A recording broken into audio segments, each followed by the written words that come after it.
13절입니다. 예수께서 대답하여 이르시되 이 물을 마시는 자마다 다시 목마르려니와 내가 주는 물을 마시는 자는 영원히 목마르지 아니하리니 내가 주는 물은 그 속에서 영생하도록 솟아나는 샘물이 되리라. 여자가 이르되 주여 그런 물을 내게 주사 목마르지도 않고 또 여기 물 길러러 오지도 않게 하옵소서. 이르시되 가서 내 남편을 불러오라. 여자가 대답하여 이르되 나는 남편이 없나이다. 예수께서 이르시되 네가 남편이 없다 하는 말이 옳도다.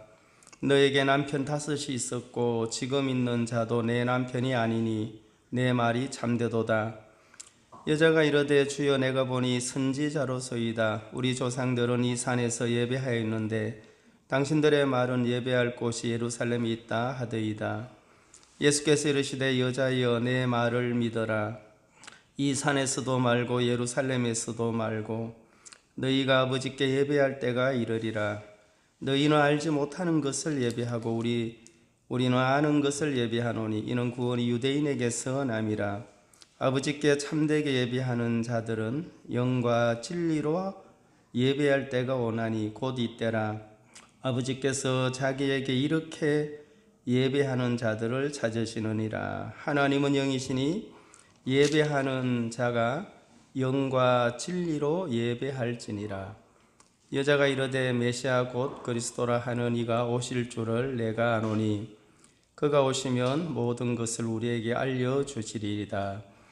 예수께서 이르시되 네가 말하는 내가 그라 하시니라.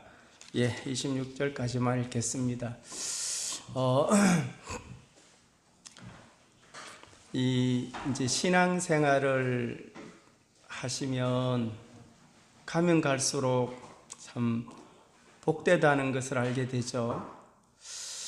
우리의 삶이 언제 이 땅에서 저 위로 올라갈는지는 모르지만 여하튼 우리가 하나님의 말씀을 믿을 수 있다는 것, 이 하나님은 영이시기 때문에 우리 육안으로나 이 감각으로 느끼거나 볼 수가 없어요.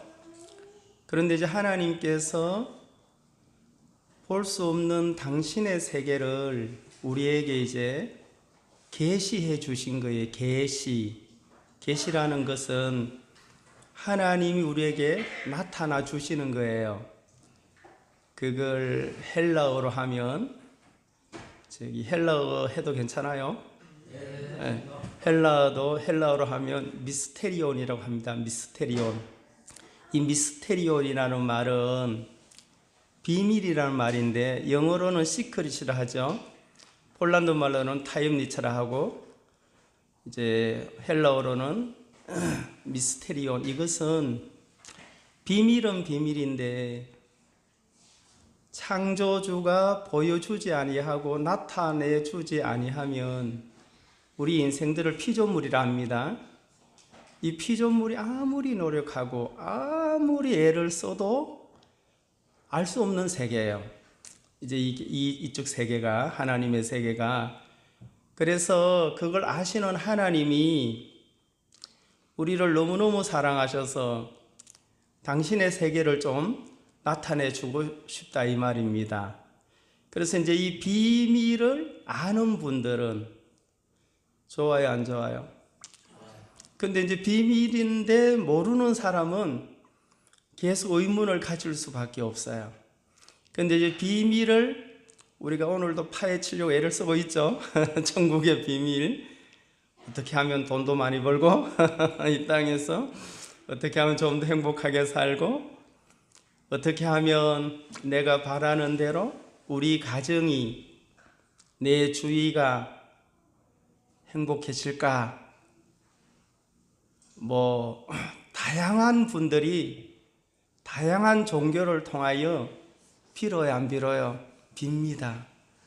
불교는 부처님에게, 기독교는 또 하나님에게, 캐톨릭은 수녀님에게 많은 종교가 있는데 다들 소원이 있어요. 모두가 있습니다. 믿지 않는 사람도 소원이 있어요. 믿는 사람만 소원이 있는 게 아니고 믿지 않는 사람 마음에도 소원이 다 있어요. 근데 대체로 그 소원은 이 땅에 속해 있는 것들입니다.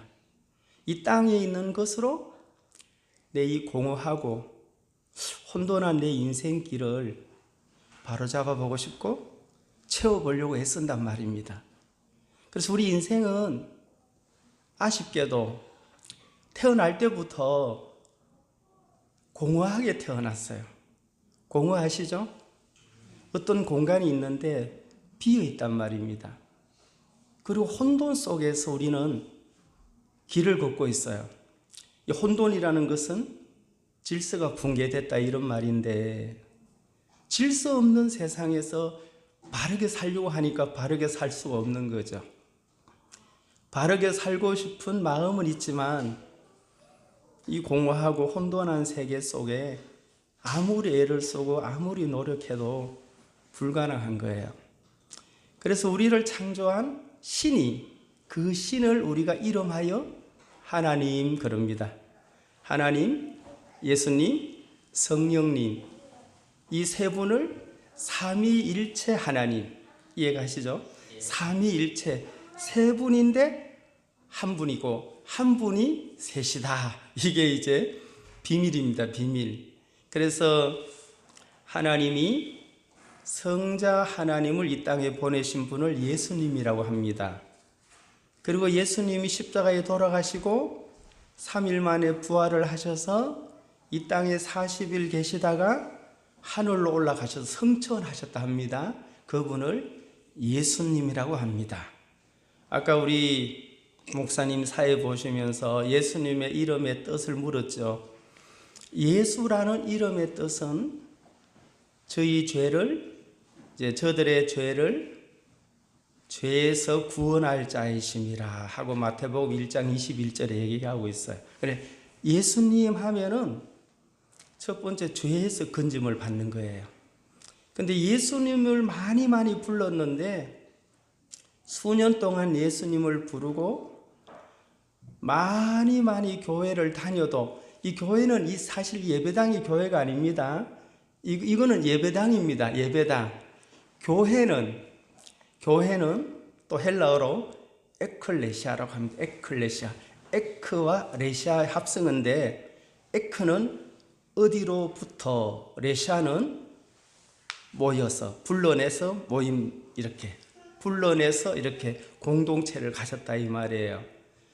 어디서부터 불러냈는가 하면 교회는 제일 먼저 죄에서부터, 그리고 세상 욕망으로부터, 인간의 고통으로부터, 거기서 이제 불러내어 교회를 형성했어요. 그러니까 이 교회의 주인은 인간이 아닙니다, 여러분.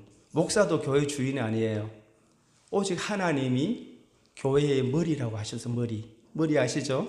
예, 이 머리에서 이제 명령을 내리면 우리 몸을 지체라고 합니다. 지체. 머리의 명령을 따라서 몸이 활동을 하죠. 잡으라, 놔라, 가라. 그때 이 몸은 명령을 따라서 움직이는 역할을 하는 거예요. 근데 이게 뇌가 고장이 나면 문제가 되겠죠. 아니면 몸이 고장 나면 뇌의 명령의 전달을 못 받아요. 어떤 이제 몸에 이상이 있을 때는. 근데 정상이면 뇌가 명령을 내릴 때 이 지체가 명령을 하는 대로 활동을 하게 되더라 그 말입니다. 근데 이제 오늘 여기 한 여인이 나와 있습니다. 요한복음 4장에 이 여인의 이름을 사마리아 여인이라고 합니다. 근데 이게 이 사마리아라는 이 지역은, 이게 또 역사 공부를 좀 하셔야 되는데 이 솔로몬 후에, 솔로몬 아들 때 이스라엘 나라가 분단이 됐어요. 남유다와 북이스라엘로. 그래서 솔로몬 아들 르흐보암과 그의 대적으로 나온 여로보암이 있었는데, 유다와 예루살렘은 솔로몬의 아들이 장악을 하고 북이스라엘의 10지파, 이스라엘 전체가 12지파입니다. 지금 이스라엘 중동 전쟁하는 거 보셨죠? 심각하죠? 그래서 뭐 트럼프 대통령을 타코라 타코, 응? 겁에 질려가지고 뻑하면 도망가고 또 막 하고, 응? 저도 뉴스를 참 많이 봤습니다. 어떤 분은 야 이거 3차 대전 안 일어나냐 막 걱정도 하고, 뭐 주식시장은 하루에도 뭐 지금은 아닌데 얼마 전에 뭐 우리나라에 막 코스피가 하루에 지수가 8% 막 10% 빠지고, 세상에 종목이 그래 빠지는 게 아니고 코스피 지수가 막 그래서 사이드카가 걸리고 발동을 하고, 여러분 관심이 없어서 이런 건 주식에 대해서 이제 그런 참 일들이 있었습니다. 앞으로도 있겠죠. 그래서 그 중동 이스라엘 그거는 여호수아 장군 때 점령을 했어요. 그 가나안 땅이라고 합니다. 그 가나안 땅이 이스라엘로 바뀌었어요. 야곱의 이름을 하나님 이스라엘로 바꿔주는 그 이름으로 그 땅을 하고는 또 후에 팔레스타인이라고 바꿨어요. 그거는 이제 로마 황제가 바꿨는데, 그래서 똑같은 지역입니다. 똑같은 지역에 뭐 가나안, 이스라엘, 팔레스타인 그 지역이죠. 그렇게 이해하시면 쉽게 이해가 될 것입니다. 근데 여기 있는 이제 사마리아 이 여인은 북이스라엘로 이제 북이스라엘에 살게 됐는데, 거기에 보면은 그리심산이라는 산이 있었어요. 에발산이 있고 그리심산이 있습니다. 그런데 하나님이 신명기에 잠깐 봅시다. 신명기 11장. 신명기 이걸 조금 시간이 갔지만 조금 신명기 11장을 한번 보시겠습니다. 11장 29절입니다. 신명기. 내 하나님 여호와께서 280페이지입니다. 구약성경 280페이지 11장 29절. 내 하나님 여호와께서 네가 가서 차지할 땅으로 너를 인도하여 들이실 때에 너는 그리심 산에서 축복을 선포하고 에발 산에서 저주를 선포하라 그랬습니다. 이게 지금 다 읽으려고 하면 시간이 너무 부족해서 대충 설명드릴게요. 이제 에발산이 있고 그리심산이 있는데 12지파를 나누어서 6지파 해서 중간에서 외치라는 겁니다. 그리심산에 있는 사람은 축복을 명하고 에발산에 있는 사람은 저주를 명하라는 거예요. 그럼 여러분 에발산에 있으면 저주 소리를 들어요, 안 들어요? 그리심산에 있으면 자동으로 축복의 소리를 듣는 거예요. 그럼 이건 어떤 지역에 있어야만 복을 받고 저주받는다는 게 아니라 하나님의 말씀을 순종하면 어느 산에 있든지 복을 받는다. 반대로 하나님의 말씀을 불순종하면 그리심산에 있어도 이방인에게 정복당하고 쫓겨나가고 비참하게 된다. 그런 게 이제 신명기 모세 어른께서 모세오경이라고 하죠. 창세기, 출애굽기, 레위기, 민수기, 신명기 이것을 모세오경이라고 합니다. 모세 어른이 기록한 겁니다. 5권을. 그래서 아주 오래된, 제일 오래됐고 그 다음에 율법서라고 합니다. 율법서. 그러니까 이 신명기 이걸 읽으면 그 율법을 뭐 출애굽기에도 나와 있지만은 잘 기록을 해놨어요. 그런데 이제 오늘 그 사마리아 여자는 그리심산에서 예배를 드렸어요. 왜 그리심산에서 예배를 드리는가 하면 그들도 모세오경을 믿었어요. 북이스라엘 사람들이, 이 사마리아 지역에 있는 사람들이 모세오경은 믿었는데 성경 구약 전체는 믿지 않았어요. 왜냐하면 만약에 구약 전체를 믿어버리면 그들의 신앙이 폭로가 나요. 잘못됐다는 게. 그렇기 때문에 그들은 오로지 모세오경만이 진짜 성경이라고 주장을 했어요. 그 이제 내용이 여기서 예수님과 여인이 대화하는 장면에 나와 있습니다. 우리 읽어가면서 좀 말씀을 나눕시다.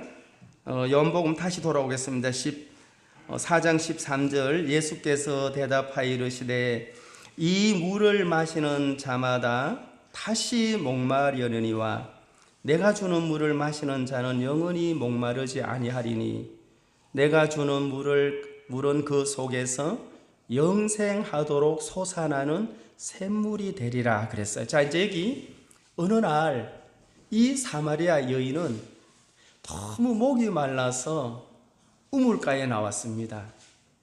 뭐하러 나왔어요? 물 기르러. 이제 육체의 목마름. 그 너무너무 목이 말라서 이제 우물가에 나왔는데 그 시간은 정오, 다른 사람들이 왕래하지 않는 그 시간에 나왔어요. 왜냐하면 원래 이 사마리아 하면 유대인들에게는 경기예요. 경기 아시죠?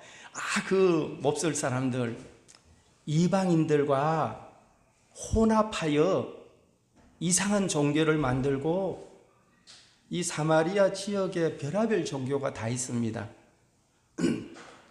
그러니까 이제 유대인들은 오로지 예루살렘이 하나님이 계시는 곳이고 예루살렘에 예배를 드려야만 참된 신앙의 예배가 된다. 근데 사마리아 사람들은 노 그랬어요. 그리심산 너들 성경 몰라? 모세 오경 안 읽어봤어? 에발산 저주했고 그리심산 축복했잖아 하고 성경을 갖다 내밀면 혼돈스럽죠. 진짜 그리심산에 하나님 축복을 명했고 에발산에는 저주를 명했는데 거기다가 성전을 지으라고 했어요. 에발산에다가 그리심산에다가 성전을 지으란 말이 없어요. 이들이 했어요. 나중에 가서. 그런데 죄가 있는 곳에, 저주가 있는 곳에 죄 사함을 받도록 그 구약 신명기에 또 그 길을 열어놨단 말입니다. 그래 하나님은 항상 법만 주시는 게 아니고 그 뒤에는 법을 어겼을 때 해소하고 해결할 수 있는 구원의 길을 항상 열어주시더라 그 말입니다. 그래서 지금 이 여인이 남편 5을 모시고 살았어요. 예? 그리고 지금 6번째 남편도 이제 갈아치웠죠. 6명을 한 집에 산 게 아니고 헤어지고 또 만나고 헤어지고 또 만나고 해서 또 만났네 또 만났어 6번째 만났네 하고는 이제 그러니까 이 여인의 마음을 우리가 볼 수 있는 게 참 피곤하다 이 사람의 삶이 목마르다 이 말이죠. 그 심령이 너무 고통스럽단 말입니다.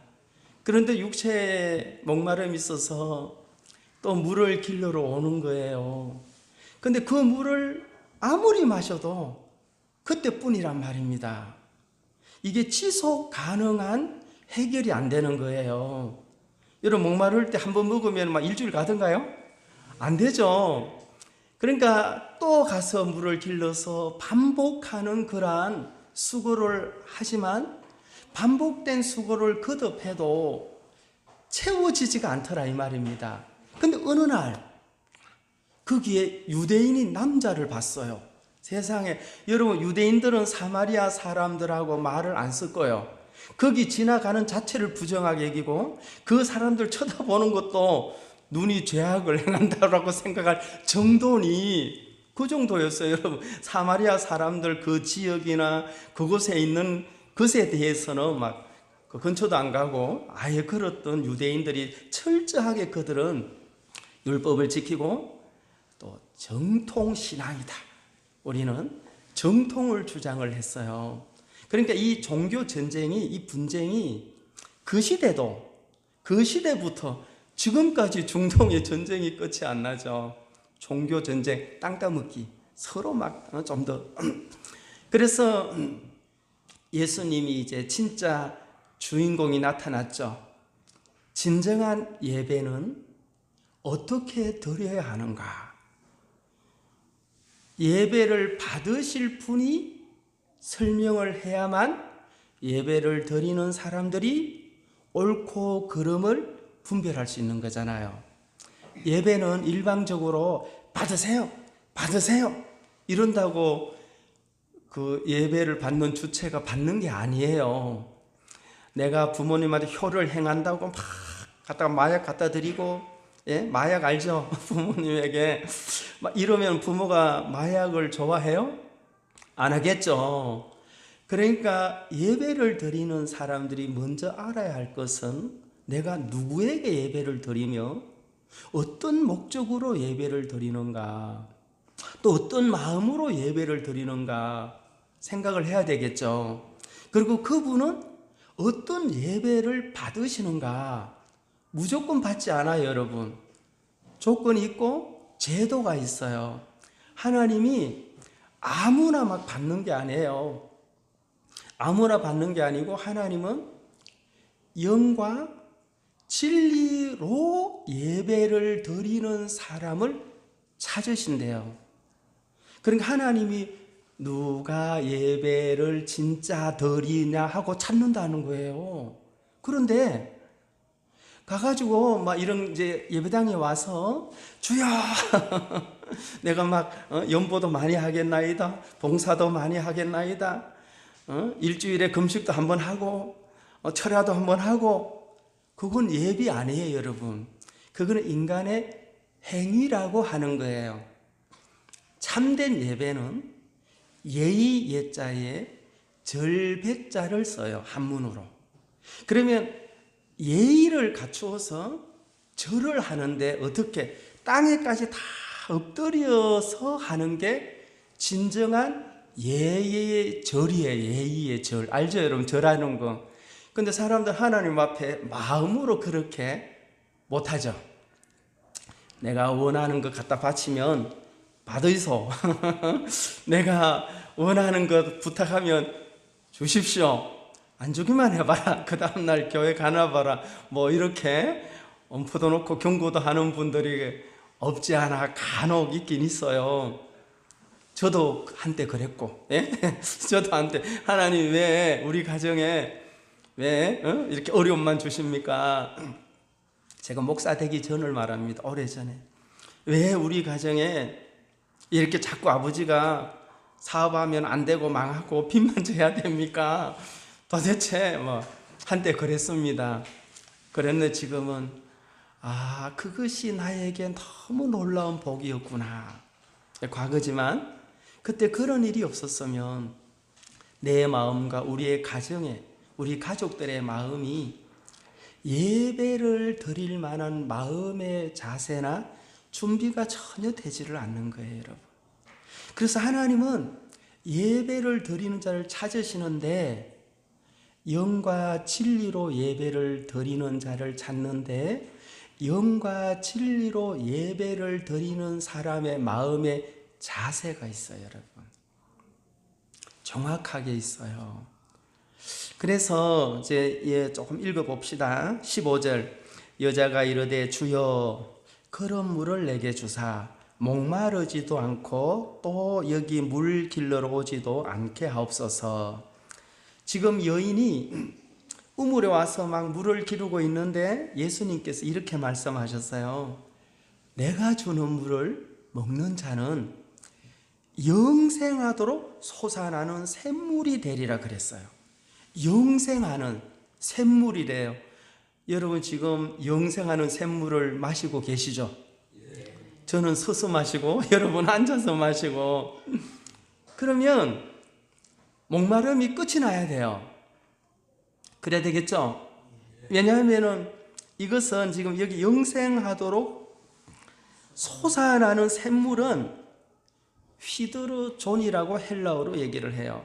휘드르존은, 존이라는 말은 살아있는, 휘드르는 물 그래요. 그러니까 지금 예수님이 주는 물은 살아있는 물이에요. 그러니까 우리 성경에는 영생 막 영원히 그 말도 맞지만은 오늘도 우리가 주님의 말씀을 마음으로 진정한 예배로 받아들이면 살게 돼 있어요.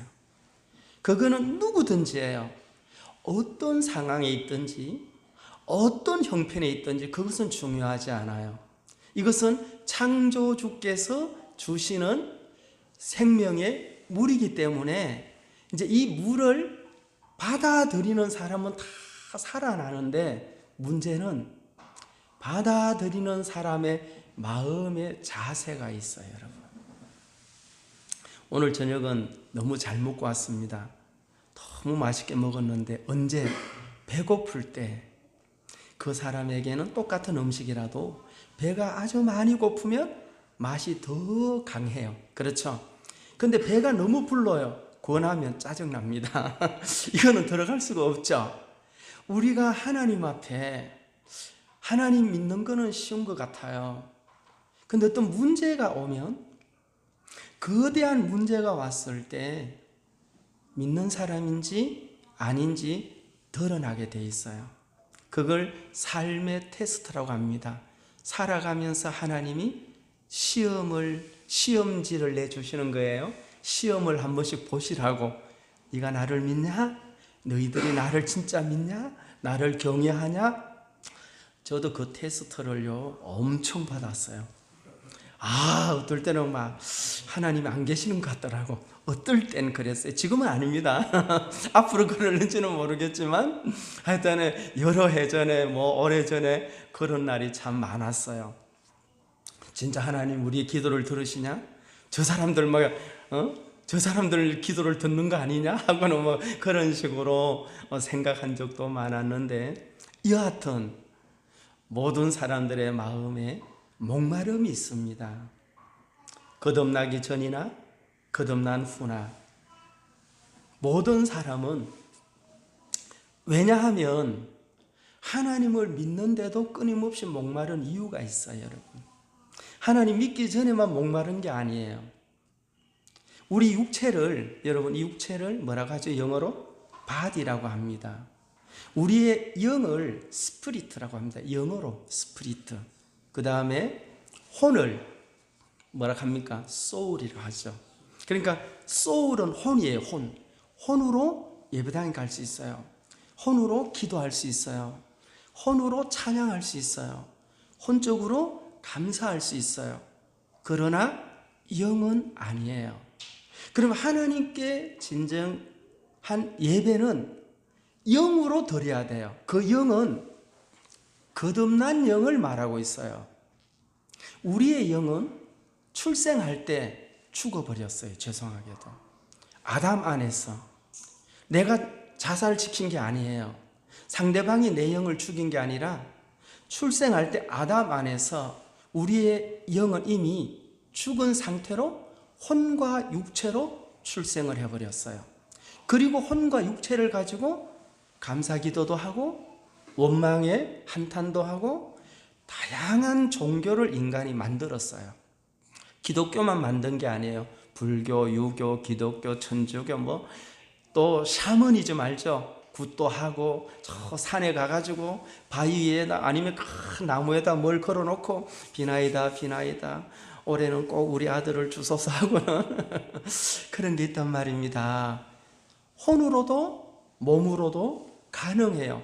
그러나 오늘 예수님께서 이 땅에 있는 모든 이들에게 말씀하는 진정한 예배는 거듭난 영과 오직 진리로 드려야 한다 이랬어요. 아멘. 우리는 충분히 이해가 되죠. 너무 감사하죠. 그러나 거듭난 분들은 이 말씀의 세계에서 자라나야 됩니다. 배우셔야 됩니다. 끝 아닙니다, 여러분. 저도 공부 많이 하고 있습니다. 계속해서 우리 성도들과 함께 자기를 부인하며 말씀을 믿는 믿음의 단계를 끊임없이 배워갑니다. 거듭난 성도라도 끝이 아니에요.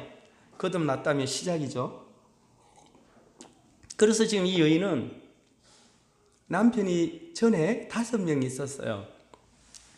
어지간하면 첫 번째 남편으로 어떤 것이 문제가 돼서 두 번째 남편을 선택했을 때 첫 번째 남편의 단점을 생각하고 두 번째 남편을, 첫 번째 남편의 단점을 두 번째 남편의 장점으로 찾을 거겠죠. 그래야 안 그래요? 반복하지 아니하리라 하고는 이제는 두 번째가 끝이다 내 인생에. 그래서 선택을 했는데 두 번째 남편이 만족을 줘요, 못 줘요? 이 목마른 물을 마시듯이 그때뿐이란 말입니다. 예, 우물에 가서 우리 목이 말라 안 말라요? 부부지간도 싸워요, 안 싸워요? 얼굴 보니까 아무도 안 싸우는 것 같네요. 예? 싸울 수도 있고 하여튼 복잡한 일이 있죠. 그럴 때 그 순간순간 목마름을 여러 방면으로 해결을 해요. 인간들이 회식을 한다든가 외식을 한다든가 또 타협을 해요, 안 해요? 조건을 걸고 다음에는 그러지 말아라 하고는 한 번만 더 하면은 법원에 간다 하고는 찍는다 원료 도장. 그렇게 이제 각오와 맹세와 충성을 해도 또 어느 날 어떤 기회나 환경이 바뀌어지면 참아요 못 참아요? 해도 너무한다 하고 한 번, 두 번, 세 번, 네 번 뭐 하고는 손가락을 세고 막 또 이렇게 분통을 터뜨리고, 이 여인이 세 번째 남편을 선택했어요. 세 번째 남편을 선택할 때는 3세판이니까 첫 번째는 뭐가 문제고 두 번째는 무엇이 문제였는지 파악을 잘해야 안 해요. 파악을 해서 세 번째 남편에게는 이런 어떤 나에게 상처를 줄 만한 없는 것을 가진 남편을 선택하겠죠. 3세판도 실패했어요. 네 번째 남편을 얻는다. 이미 그 주위에 소문은 말없이 돈다 하더라고. 말없이, 알죠? 아니 죄송, 말이 아니고 발 없이, 이 소문에는 발이 없대요. 발 없이 다니면서 다 알리게 되고 들려지게 되더라 이 말이에요. 넷째, 다섯 번째를 얻었는데 안 채워지는 거예요. 저 미스 코리아 말고 남자 무슨 미스터 코리아입니까? 헬스장에 가면 막 이게 근육인지 무슨 막 이런 게 나온 거 있잖아요. 막 그런 사람들을 택하면 여인이 내 인생이 좀 가벼워질래나, 내 마음이 만족이 될래나 안 되더란 말입니다. 그러나 또 목마르니 끊을 수가 없어요. 여러분, 목마를 때 물을 버릴 수 없잖아요. 또 마셔야 돼, 안 마셔야 돼요? 또 마셔야 되는 거예요. 그래서 이 여인은 여섯 번째 남편과 지금 살고 있는데 예수님과 우물에서 대화를 하는 거예요. 근데 예수님은 이 여자의 남편이 언제 어디서 어떻게 바꿨는지 모르잖아요. 예수님은. 그런데 다 알고 계시는 거예요. 너무 놀라운 것은 그게 이제 뭐라고 했는가 하면은 16절, 이르시되 가서 내 남편을 불러오라. 여자가 대답하이르되 나는 남편이 없나이다. 예수께서 이르시되 네가 남편이 없다 하는 말이 옳도다. 자, 여기서 말하는 예수님이 그래 네가 남편이 없다 하는 말이 옳도다, 이 말은 그 남편이 진짜 남편이 아니다 이 말이에요. 예, 그 육신의 남편으로는 그 공허하고 답답하고 인생의 소원을 성취할 수 없다 이 말입니다. 인간의 마음에 소원을 풀 수가 없어요, 여러분. 다 소원이 있죠. 저에게도 소원이 있고 소원이 있어요, 없어요? 그런데 여호와, 시편 37편에 여호와를 경외하는 자에게는 그 마음의 소원을 이루어 주리라 그랬어요. 놀랍죠? 하나님을 경외하고 하나님을 믿는 사람은 마음의 진정한 소원을 하나님이 풀어주신답니다. 그런데 우리는 소원을 잘못 선택했죠. 못 채울 걸 가지고 이것으로 소원을 삼고 이것으로 채우려 하니 하나님은 아니야, 그 육신의 남편으로 안 채워져 예수 그리스도를 받아들여야 돼, 이렇게 했단 말입니다. 그래서 지금 네가 남편이 없다 하는 말이 옳도다 하면서 예수님께서 뭐라고 하는가 하면 18절, 너에게 남편 5이 있었고, 이 여자 깜짝 놀랐죠, 여인이. 아니, 내가 남편이 5이 있는 걸 이분이 어떻게 알지? 신기하죠? 그러니까 지금 예수님이 어떤 소문을 듣고 이렇게 얘기하는 게 아니고, 이 예수님이라는 분은 이 여자가 절대로 육신의 남편으로 그 심령을 채울 수 없다라는 것을 우리에게 설명해 주고 있는 것입니다, 여러분. 아무리 애를 써도, 아무리 수고해도 어떤 사람은 돈이 첫 번째 남편이 있어요. 두 번째 남편은 명예, 세 번째 남편은 권세. 돈, 명예, 권세 이러면 사람들이 좋아해요, 안 좋아해요? 그 인간을 좋아해요, 돈을 좋아해요?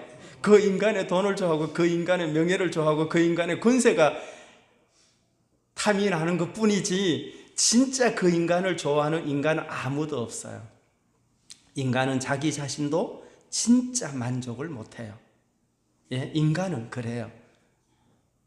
저도 만족하려고 하면은 우리 성도님들이 가발 사줄라 하더라고 지금. 그래서 얼마나 지금 저에게 관심을 갖는지. 그래서 자매님들 남편에게 그렇게 관심 가지시고 저에게는 가발이든 나발이든 신경 꺼라고 사주면 감사하게 받겠지만, 그런 농담을 자주 합니다만은. 그러니까 지금 예수님은 이 여인이 무엇 때문에 이렇게 가란 심령으로 곤고한 삶을 사는지를 알고 계셨어요. 이것도 몰라요. 이 남편도 여인의 진정한 가란 인생의 심령을 알 수 없어요, 여러분. 오로지 창조주만이, 우리의 구세주만이, 영원하신 그분만이 우리의 필요함을, 무엇 때문에 우리가 오늘도 이렇게 답답해하고 곤고해하고 혼돈스럽게 방황을 하는지 하나님만이 정확하게 알 수 있다 이 말입니다. 그래서 그분이 주는 것은 정답을 주는 것입니다. 하나님은 우리에게 정답을 제공하기를 원하고 있어요. 오늘 이 여인에게 정답은 예수 그리스도입니다. 이름의 뜻대로 그리스도는 기름을 부음받은 자, 예수는 죄에서 구원할 자이십니다. 너무 놀랍죠? 이 예수 안에 하나님도 계시고 성령님도 계시고 천국도 있고 다 들어있어요. 에게게 그까지 예수가 뭐 다죠? 여러분 그러시면은 그거는 착각입니다. 그분 안에 다 들어있습니다.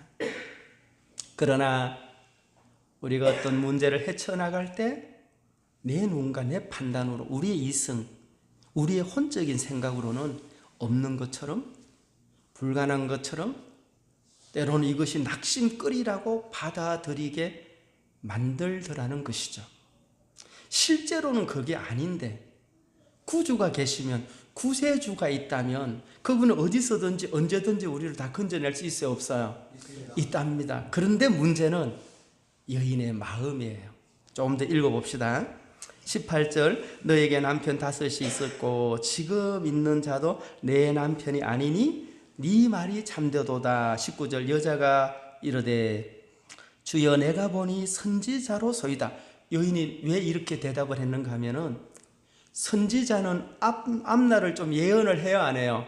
그 당시 예언을 한다고 믿었기 때문에 이 여인의 과거도 알아맞추고 앞으로도 지금 현재에 있는 여인도, 이 남편도 채우지 못하고 앞날도 알아맞혀요, 예수님께서. 그러니까 아니 당신은 선지자로소이다 그랬단 말입니다. 크게 깨달았죠. 좀 믿음을 가졌죠, 여인이.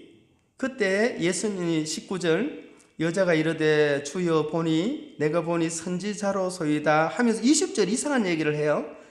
우리 조상들은 이 산에서 예배를 하였는데 왜 여기서 예배가 나옵니까? 예? 지금까지 남편에 대한 얘기, 물에 대한 이야기를 하고 있잖아요. 내가 주는 물은 영원히 목마르지 아니하려니와 이 우물은 다시 목마르다.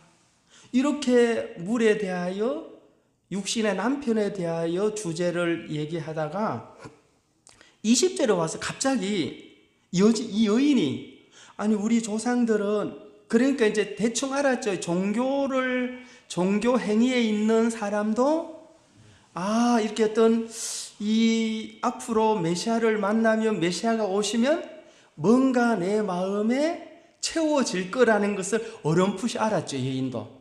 종교 행위를 해왔으니까. 그래서 이걸로 연결을 시켰어요. 우리 조상들은 이 산에서 예배하였는데, 이 산은 무슨 산을 했죠?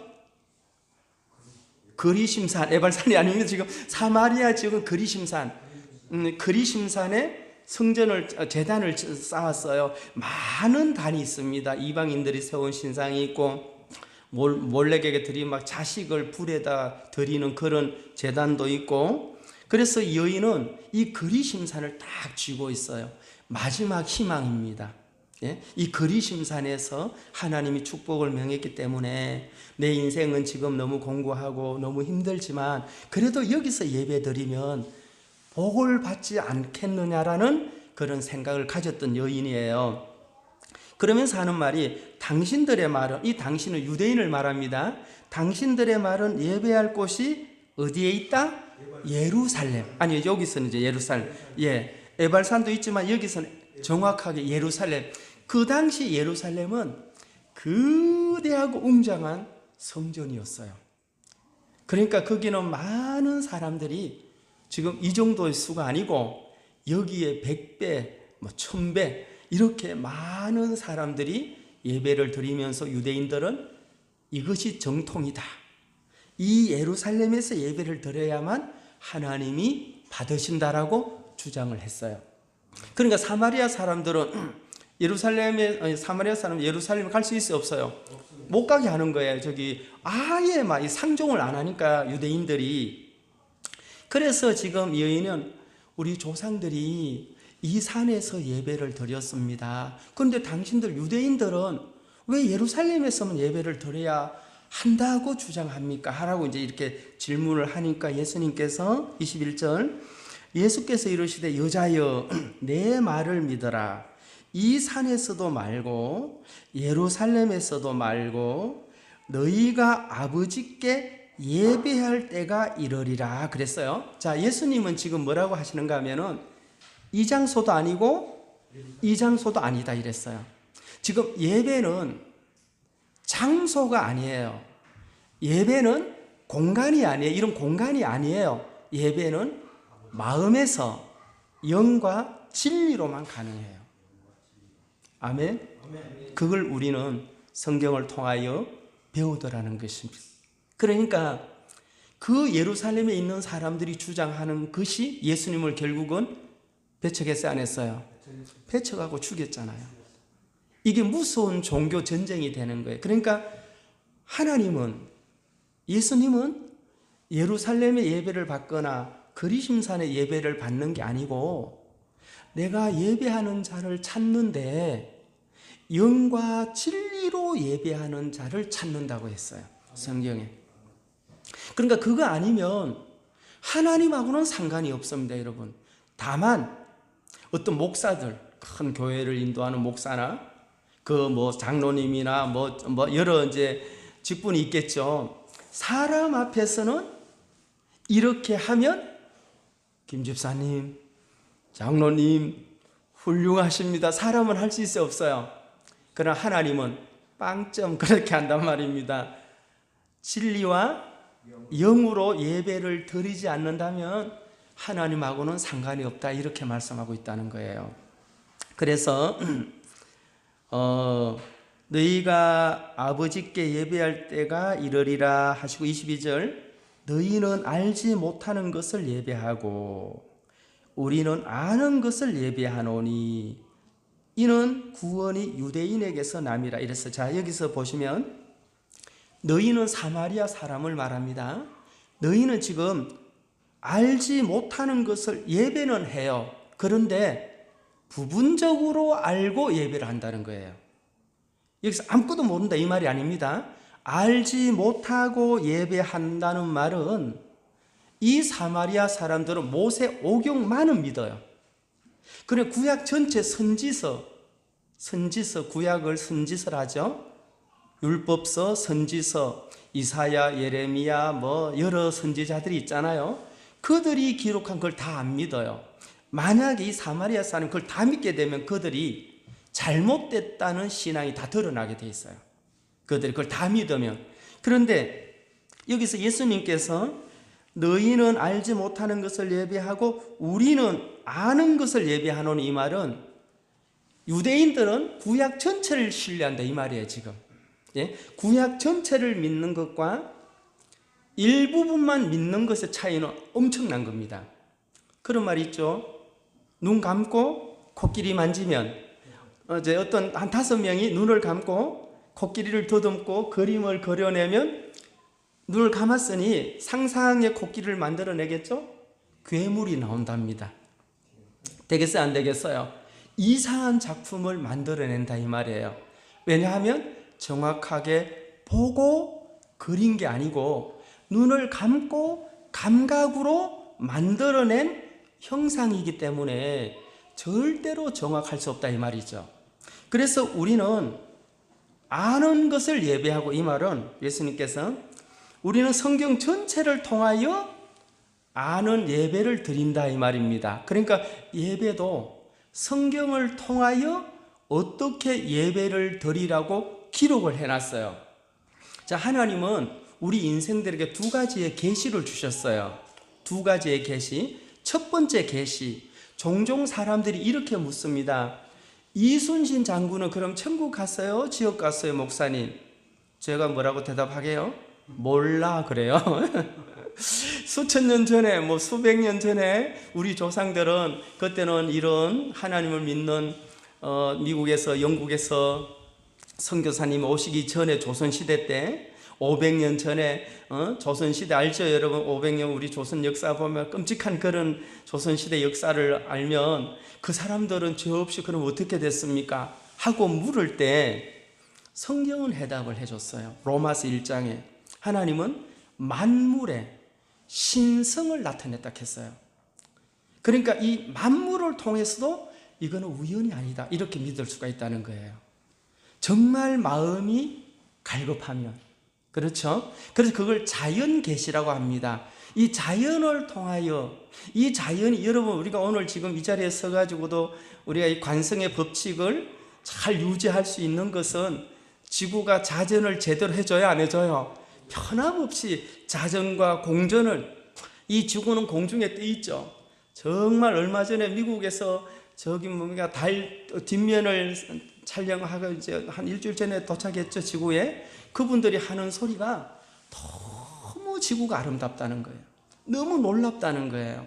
그리고 지구는 콩알만하고 그 멀리서 보면 콩알만한데 지금 지구 안에 한 80억의 인구가 살죠. 그리고 찢고 뽑고 하고 있어요, 안 했어요? 서로 막 핵을 가져야 된다, 핵을 가지지 마라, 우리만 핵을 가져야 된다, 너들은 못 가진다 하고 막 그렇게 엄포를 놓고 하는데, 참 인생들에게 혼돈스럽죠. 누가 맞아요? 저는 핵 가졌다고 큰 소리 치고 핵 없다고 너 내 밑에 와서 순종해 하고 막 그렇게 참 공격하고 하는 거 보면 이 세상이 참 어지럽죠. 그래서 이 모든 것의 질서는 진리 안에서 정리가 되는 것입니다, 여러분. 내 삶도 내 마음도 진리가 내 마음에 받아들여졌을 때 정리정돈이 가능하다는 거예요. 그래서 지금 예수님께서는 이런 장소나 공간의 예배가 아닌 많은 군중이 있거나 멋있는 성가대가 있거나 너무너무 아름다운 피아니스트가 연주를 해서 사람들을 화물 속에 적게 할지라도 그것이 예배는 될 수 없다 이렇게 얘기하고 있어요. 그 마음에서 성령과 진리, 이 진리는 또 죄송합니다 헬라어로 알렉세이라 해요. 알렉세이아 이렇게 진리인데 이거는 진리로만 이렇게 합니다. 다른 거 섞으면 안 된다는 거예요. 하나님의 말씀으로만 거듭나야 된다. 하나님의 말씀으로만 예배를 드려야 된다. 이렇게 얘기를 하고 있는 것이거든요. 그래서 23절 아버지께 참되게 예배하는 자들은 영과 진리로 예배할 때가 오나니 곧 이때라. 아버지께서는 자기에게 이렇게 예배하는 자들을 찾으시느니라 그랬죠. 아버지, 예수님의 아버지는 누구죠? 하나님이에요. 그럼 오늘 우리 인생들 하나님께 예배 드려야 안 드려요? 그러나 예수님이나 하나님은 성령님 삼일체 동일한 분이라 했으면 역할이 다르지만 똑같은 분이에요. 예, 똑같은 하나님입니다. 그러나 격이 달라요. 활동이 달라요. 활동이. 그래서 하나님 아버지와 예수님과 성령님이 너무 사랑하는 분이에요. 그래서 고린도 그 전서 13장에 사랑 나오죠. 믿음, 소망, 사랑 이 중에 제일은 사랑이라. 여러분 그분들이 사랑했기 때문에 그 사랑이 오늘 우리에게까지 흘러오는 것입니다. 그래서 지금 아버지께서 누가 진짜 예배를 하는가 하고 찾으신대요. 하나님이 찾는데요. 그냥 막 예배당에 가서 열심히 기도하고 막 찬송하고 찬송하고 기도하지 말라는 말이 아닙니다. 예배당에 가지 말라는 말이 아니라 그것도 좋지만 진짜 예배가 무엇인지 예수님께서 설명하는 이 내용을 듣고 지금 내가 예수님이 하시는 말씀대로 하나님께 예배를 하고 있는지 생각하라 이 말입니다. 그래서 이제 하나님이 찾는단 말입니다. 그런데 뭐라고 하는가 하면은 하나님은 영이시래요. 맞죠? 하나님은 영이시니 예배하는 자가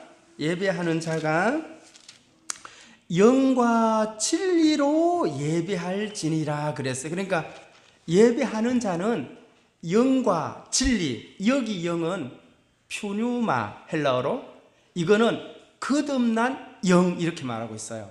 그러니까 영과 진리라는 말은 거듭난 영과 하나님의 말씀인 진리로 하나님 앞에 가야만 하나님이 그래 하고 받으신다 이 말입니다.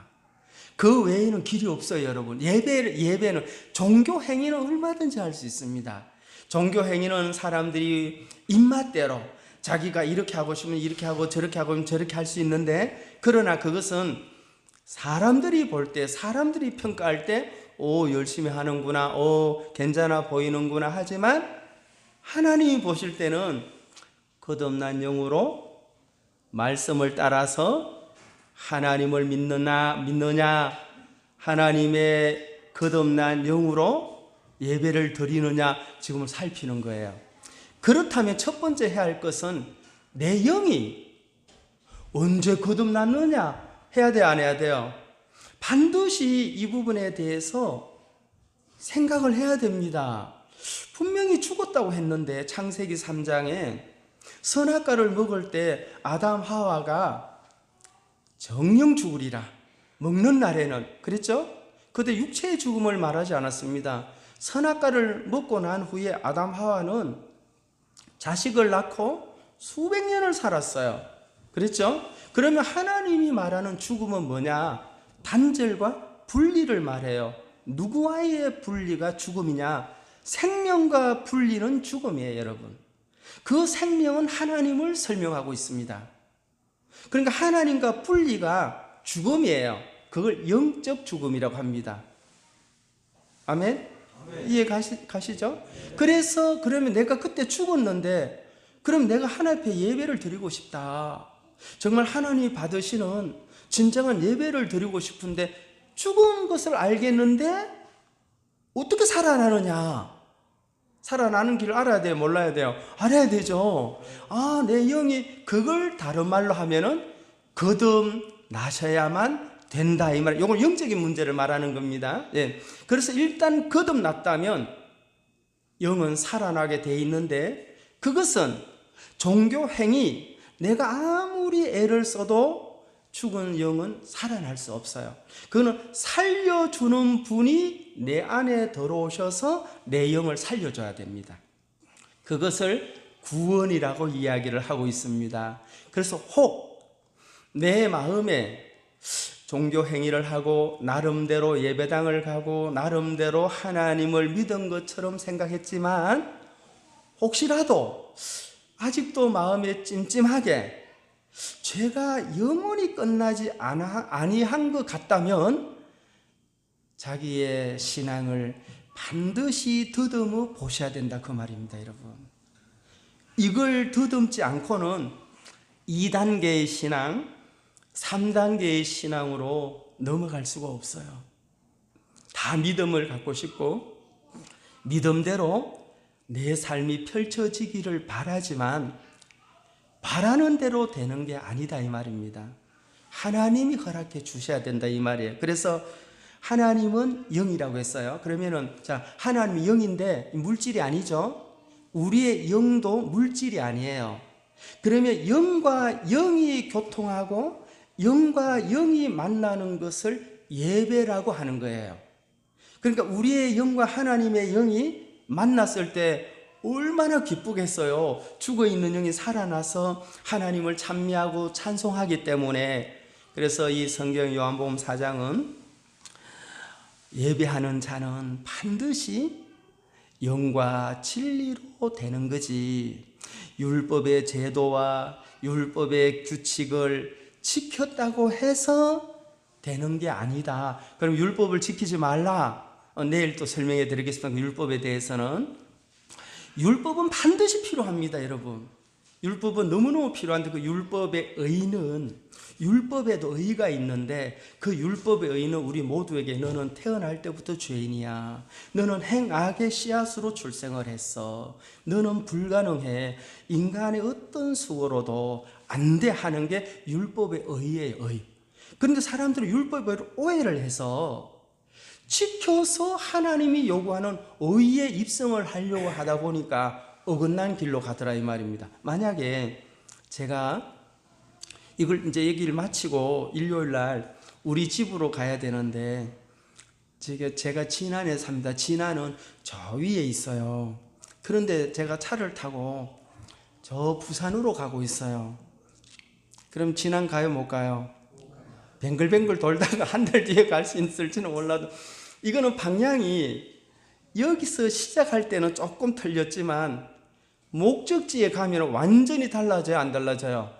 완전히 달라집니다. 그래서 신앙은 정확하게, 분명하게, 확실하게 더듬어서 말씀이 뭐라고 하는지 상고하시면서 내 신앙의 길이 바로 가고 있는지 아니면은 내 생각대로 행하고 있는지 성경은 생각하라고 우리에게 이야기하고 있습니다.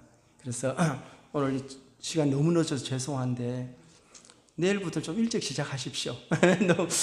부산도 가셔야 되고 지금 멀리 가셔야 되는데 이렇게 하루 종일 피곤하시고 또 연차도 쓰시고 반차까지 쓰셔가지고 저 멀리서 이렇게 오셔서 함께 우리가 하나님 앞에 예배를 드리는 것은 후회할 것이 없습니다, 여러분.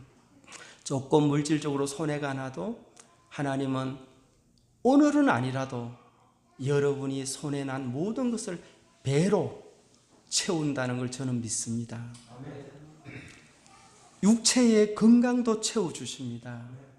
물질도 하나님이 채워주십니다. 그러나 하나님의 때에 아시겠죠? 하나님의 때에 반드시 하나님은 후회하지 않도록 우리 사랑하는 여러분에게 모든 것을 풍요롭게 풍성하게 하실 뿐이라는 것을 믿으십시오, 여러분. 제가 기도하고 마치겠습니다.